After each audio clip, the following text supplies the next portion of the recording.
ये कहानी है जॉन नाम के मछुआरे की, जो हर रोज की तरह अपनी छोटी नाव लेकर समंदर में मछली पकड़ने निकलता है। लेकिन इस दिन कुछ अलग होता है।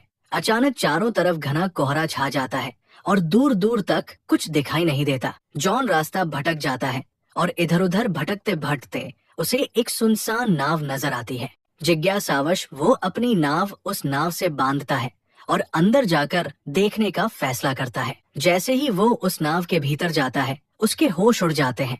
पूरी नाव खाली थी, न कोई इंसान, न कोई आवाज, बस रहस्यमयी सन्नाटा। जॉन जब उस रहस्यमयी नाव में गया तो सब कुछ बिल्कुल सामान्य लगा।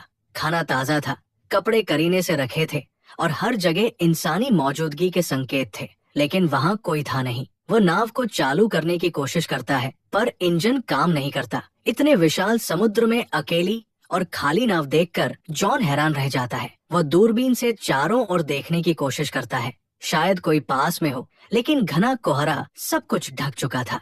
निराश होकर वो कंट्रोल रूम लौटता है और वहाँ पड़ा रेडियो ऑन करता है, मदद के लिए कोई संकेत भेजने के इरादे से। जॉन ने रेडियो पर संदेश भेजा, ये नाव समंदर में फंसी है, कोई सुन रहा हो तो जवाब दे। संदेश भेजने के बाद उसने सोचा कि अब अपनी छोटी नाव से लौट जाना चाहिए। लेकिन जब वो बाहर आया तो उसकी नाव वहाँ नहीं थी, जबकि उसने उसे अच्छे से बांधा था। उसकी हैरानी और बढ़ गई जब देखा कि अब चारों ओर फैला कोहरा भी अचानक साफ हो गया था और आसमान एकदम खुला था। अब दोपहर का समय हो चुका था। जॉन को समझ नहीं आया कि ये सब क्या हो रहा है। वापस लौटने का कोई और रास्ता न देख वो उसी खाली जहाज पर लौट आया और नक्शे के सहारे रास्ता ढूंढने लगा। जॉन अब ये समझने की कोशिश करता है कि वो आखिर है कहाँ और अपने घर कैसे लौट सकता है। परेशानी ये थी कि उस रहस्यमयी नाव का इंजन खराब था। अगर उसे बचना था तो किसी भी हाल में इंजन को ठीक करना ही था। वो पूरे जहाज में टूल बॉक्स तलाशता है और कड़ी मेहनत के बाद इंजन ठीक कर लेता है। उसके लिए ये एक बड़ी राहत थी। अब नाव चालू हो चुकी थी और दिशा भी धीरे धीरे समझ आने लगी थी। लेकिन खतरा टला नहीं था। जॉन कंट्रोल रूम में जाकर फिर से रेडियो से संपर्क करता है, मगर इस बार भी कोई जवाब नहीं आता। सब कुछ अब भी रहस्य में डूबा था। फिर वो लड़का ऊपर आता है और उसे अचानक टॉयलेट जाना पड़ता है। कोई आसपास नहीं था तो वो सोचता है कि समंदर में ही कर लेता हूँ। जैसे ही वो किनारे जाता है, अचानक किसी ने पीछे से उसे धक्का दे दिया। वो सीधा पानी में गिरता है। हालत बेहद खतरनाक थी, लेकिन उसने रील को पकड़कर किसी तरह खुद को डूबने से बचा लिया। हवा और पानी का दबाव इतना ज्यादा था कि वापस नाव तक आना मुश्किल हो गया, मगर उसने हार नहीं मानी। हिम्मत जुटाई और धीरे धीरे रील के सहारे खुद को खींचते हुए फिर से नाव पर चढ़ाया। इस सब के बीच उसका काम पूरा नहीं हो पाया तो वो दोबारा टॉयलेट जाने लगा। जैसे ही वो नीचे पहुंचा, अचानक किसी ने जोर से दरवाजा बंद कर दिया। जॉन ने पहले इसे हवा का असर समझा और ध्यान नहीं दिया, लेकिन जब बाहर निकलने की कोशिश की तो देखा कि दरवाजा अंदर से बंद हो चुका है। अब वो हैरान रह गया। उसने दरवाजा खोलने की हर कोशिश की, यहाँ तक कि जेब से एक सिक्का निकालकर ताले में फंसाकर भी खोलने की कोशिश की, मगर सब बेकार गया। अब उसे लगने लगा कि इस जहाज पर वो अकेला नहीं है, कोई है जो उसे परेशान कर रहा है, जो दिखता नहीं लेकिन हर वक्त मौजूद है।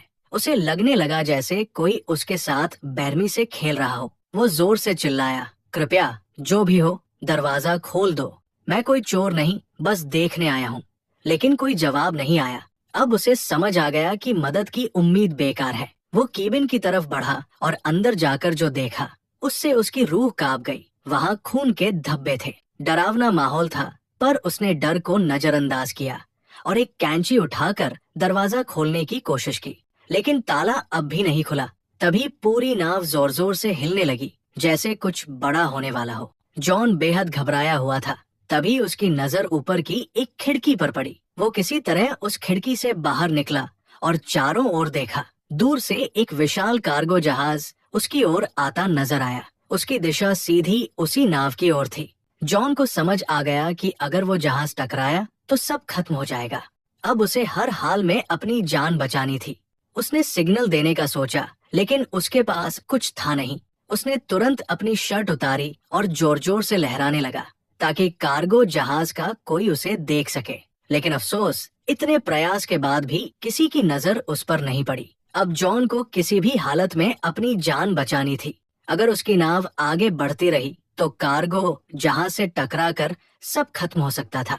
तभी उसकी नजर खिड़की के पास लटकी एक रस्सी पर पड़ी। उसके दिमाग में तुरंत एक आइडिया आया, अगर वो इस रस्सी का इस्तेमाल करे तो शायद जहाज को रोक सके। उसने जल्दी से रस्सी बांधी और बाहर फेंकी ताकि नाव की गति रुक जाए, लेकिन हालात और बिगड़ गए। रस्सी इंजन के पंखे में फंस गई और खींचते हुए बाथरूम के अंदर आकर उसके गले में अटक गई। उसका दम घुटने लगा। मरने की कगार पर पहुंचकर उसने हिम्मत दिखाई और एक औजार से खुद को आजाद किया। उसकी गर्दन पूरी तरह लाल पड़ गई थी। वो लगभग मर ही गया था, बट आखिरी पल में खुद को बचा पाया। रस्सी इंजन में फंसी थी, जिससे जहाज की रफ्तार थम गई, मगर ये काफी नहीं था। भारी कार्गो जहाज फिर भी उससे टकरा गया। जोरदार टक्कर से उसका जहाज बुरी तरह हिल गया और जॉन जमीन पर गिरकर बेहोश हो गया। उसके सिर में गहरी चोट लगी थी। कुछ देर बाद जब उसे होश आया तो उसने देखा कि बाथरूम पानी से भर चुका था, मगर सबसे हैरान करने वाली बात यह थी कि वो समुद्र का खारा पानी नहीं, बल्कि एकदम साफ और मीठा पानी था, जैसे कोई जानबूझकर उसे डराने की कोशिश कर रहा हो। वो एक बार फिर टूटकर भीख मांगता है, चाहे तुम जो भी हो, प्लीज मुझे जाने दो। लेकिन फिर भी कोई जवाब नहीं आता। अब वो भूखा, प्यासा और बेहद कमजोर हो चुका था। जैसे तैसे उसने बाथरूम की शावर से पानी पिया, लेकिन जल्दी ही महसूस हुआ कि पानी खत्म हो गया है। फिर जब उसने सिंक से पानी पीना शुरू किया तो हैरान रह गया। अब वो पानी खारा हो चुका था। उसे तुरंत समझ आ गया कि नाव में कहीं छेद हो गया है और समुद्र का पानी अंदर आ रहा है। ये नाव अब ज्यादा देर नहीं टिकेगी। वो घबराकर दरवाजा खोलने की कोशिश करता है, लेकिन लगता है किसी ने उसे बाहर से बंद कर रखा है। रात का समय था और ऊपर से दिखा कि कोई अदृश्य, शायद दुष्ट शक्ति इस नाव को नियंत्रित कर रही थी। पानी तेजी से बढ़ रहा था और जॉन थककर सो गया। रात में समंदर में भयानक तूफान आया, जिससे नाव बुरी तरह टूट गई और जॉन भी गंभीर रूप से घायल हो गया। सुबह जब उसकी आंख खुली तो पानी सिर तक पहुंच चुका था, सिर्फ चेहरा बाहर था। अब उसे लगने लगा कि बस कुछ ही पल बचे हैं। तभी अचानक कहीं से क्लिक की हल्की आवाज सुनाई दी, जैसे कुछ खुला हो। जैसे ही जॉन ने हैंडल घुमाया, दरवाजा जोर की आवाज के साथ खुल गया। पानी का दबाव इतना ज्यादा था कि दरवाजा टूटकर नीचे गिर पड़ा और इसी तरह वो बाहर निकलने में कामयाब हुआ। बाहर निकलते ही वो सीधा नाव की छत पर गया ताकि ताजी हवा में सांस ले सके, क्योंकि नीचे ऑक्सीजन लगभग खत्म हो चुकी थी। अब उसे यकीन हो गया था कि कोई अदृश्य ताकत उसे हर हाल में सताना चाहती है। वो शारीरिक और मानसिक रूप से टूट चुका था और नीचे की तरफ पानी लगातार भरता जा रहा था। उसे समझ आ गया कि अब नाव कभी भी डूब सकती है। जॉन ने तय कर लिया था अब वो इस जहाज पर नहीं रुकेगा। तभी उसे एक आइडिया आया। उसने जहाज से एयर बैग्स निकाले और टूटे हुए बाथरूम के दरवाजे को इस्तेमाल करके एक छोटा राफ्ट बना लिया। उसने सब कुछ मजबूती से बांधा ताकि राफ्ट टिक सके, लेकिन राफ्ट चलाने के लिए उसे कुछ और जरूरी सामान भी चाहिए था। उसने जहाज से खाना, पानी और जरूरी औजार जमा किए और खुद को पूरी तरह तैयार किया। फिर बिना पीछे देखे वो जहाज से उतर गया और राफ्ट पर सवार होकर धीरे धीरे समंदर में आगे बढ़ने लगा। वो राफ्ट पर था और उसके सामने वही बड़ी नाव अब भी खड़ी थी। कई घंटे गुजर गए, लेकिन न तो वो ज्यादा दूर जा पाया और न ही वो नाव डूबी, जिसे वो समझ रहा था कि 5 से 10 मिनट में डूब जाएगी। वो अब भी उसी हालत में थी। तभी उसके दिमाग में एक आइडिया आया, अगर ये नाव अभी तक नहीं डूबी तो क्यों न इसके रिसाव को ठीक कर लिया जाए। अगर ऐसा हो गया तो वो इस मजबूत नाव से आराम से सफर कर सकता है। ये सोचकर वो वापस नाव के पास गया।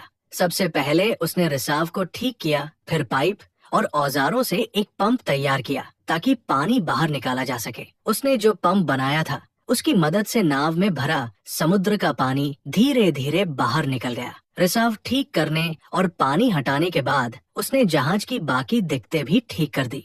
साथ ही उसने बाहर से भी मरम्मत की ताकि आगे सफर में कोई और परेशानी न हो। काम खत्म होने के बाद उसने फिर से रेडियो से मदद मांगने की कोशिश की, लेकिन इस बार भी कोई जवाब नहीं आया। मायूस होकर वो वापस लौटा और नक्शा निकालकर एक बार फिर रास्ता समझने लगा। उसने नाव को आगे बढ़ाने की कोशिश की, लेकिन जैसे ही इंजन स्टार्ट किया नाव बिल्कुल नहीं हिली, मानो फिर से उसे धोखा दे रही हो। वो नाव एकदम स्थिर थी, जैसे पानी में जड़ हो गई हो, और यही सोच उसे अंदर से तोड़ रही थी। वो पूरी तरह थक चुका था, उम्मीदें खत्म हो रही थी। तभी दूर से उसने एक और जहाज आते देखा। अब उसके पास बस एक ही रास्ता था, अपने छोटे राफ्ट से उस जहाज तक पहुंचना। वो तुरंत राफ्ट पर चढ़ा और तेजी से उस जहाज की ओर बढ़ा। लेकिन तभी वो जहाज अचानक हिलने लगा और जॉन की तरफ तेजी से बढ़ने लगा, जैसे किसी ने उसे जानबूझकर उसकी ओर भेजा हो। जॉन ने अपनी रफ्तार बढ़ाई, लेकिन वो विशाल जहाज और भी तेज हो गया, और ठीक इससे पहले कि वो जहाज उसे टकराता, जॉन ने आखिरी कोशिश की और अपने बोट से कूदकर उस दूसरी नाव तक तैरने का फैसला किया, जो दूर जाती दिख रही थी। लेकिन जब तक वो वहां पहुंचा, वो नाव गायब हो चुकी थी। तभी उसे एहसास हुआ कि इस रहस्यमयी नाव पर कोई बुरी ताकत है, जो उसे कहीं जाने नहीं दे रही। उसने सोच लिया था कि चाहे जान चली जाए, वो इस नाव पर वापस नहीं जाएगा। लेकिन शाम तक पानी में तैरते तैरते ठंड बढ़ने लगी। नीचे डॉल्फिन्स तैर रही थी, पर पानी का तापमान बहुत गिर चुका था। ठंड सहन न हो पाने पर मजबूरी में वो फिर उसी नाव पर लौट आया। वो इतना थक और बीमार हो चुका था कि कुछ सोच पाने की हालत में नहीं था। बस चुपचाप एक कंबल ओढ़कर कमरे में सो गया। सुबह जब उसकी आँख खुली तो उसने फिर से इस जहाज से निकलने का फैसला किया। लेकिन अब एक और झटका मिला। कमरे का दरवाजा बंद था। वो घबरा गया और धीरे धीरे मानसिक रूप से टूटने लगा। उसे कुछ समझ नहीं आ रहा था कि आखिर ये सब उसके साथ क्यों हो रहा है। तभी उसकी नजर कमरे में मौजूद एक छोटी सी केबिन पर पड़ी। उसने जैसे ही उसे खोला, ऊपर की ओर एक रास्ता नजर आया, एक वेंटिलेशन जिससे बाहर निकला जा सकता था। वो उस केबिन में घुस गया, जो एक तंग स्टोरेज एरिया था। हर बार जब वो स्टोरेज एरिया से ऊपर चढ़ने की कोशिश करता, फिसलकर नीचे गिर जाता। गिरने से उसे कई चोटें भी आई, मगर उसने हार नहीं मानी। बार बार गिरते हुए आखिरकार वो फिर से ऊपर पहुंचा और उस वेंट की खिड़की को खोलने की कोशिश की, लेकिन वो टस से मस नहीं हुई। ऐसा लग रहा था जैसे उसे जानबूझकर सील कर दिया गया हो। अब वहाँ की ऑक्सीजन भी तेजी से खत्म हो रही थी। सांस लेना मुश्किल हो रहा था। नीचे का दरवाजा भी बंद था। वो वापस कमरे में नहीं जा पा रहा था। उसे लगने लगा कि अब यही उसका आखिरी समय है। लेकिन तभी उसने फिर से वही क्लिक की रहस्यमयी आवाज सुनी। जैसे ही केबिन की खिड़की क्लिक की आवाज के साथ खुली, जॉन बिना समय गवाए बाहर निकल आया। ताजी हवा ने उसे थोड़ी राहत दी। बाहर आकर उसने देखा कि नाव एक छोटे से द्वीप की ओर बढ़ रही थी। ये देखकर उसके मन में उम्मीद जगी कि शायद अब वो इस डरावनी नाव से हमेशा के लिए आजाद हो जाएगा। जैसे ही नाव किनारे पहुंची, वो फौरन उतर गया। उसे लगा कि इस द्वीप पर जरूर कोई है जो इस सब का जिम्मेदार है। गुस्से में उसने एक डंडा उठाया और द्वीप की तलाश शुरू की, लेकिन जल्द ही हैरान रह गया। पूरे द्वीप पर इंसान का कोई भी निशान नहीं था। अब जॉन फिर से गुस्से और डर से भर गया था।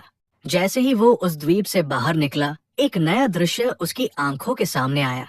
वही रहस्यमयी नाव जो उसे यहाँ लाई थी, अब शांत समंदर में आगे बढ़ रही थी, जैसे किसी और शिकार की तलाश में हो।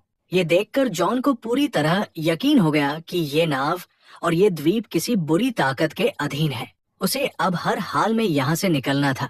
उसकी जिंदगी अब भी बाकी थी। वो खोजबीन करता हुआ द्वीप की सबसे ऊंची चोटी पर पहुंचा और वहां से उसने दूर एक और द्वीप देखा, लेकिन वो इतना दूर था कि वहां क्या हो रहा है ये वो देख नहीं पाया।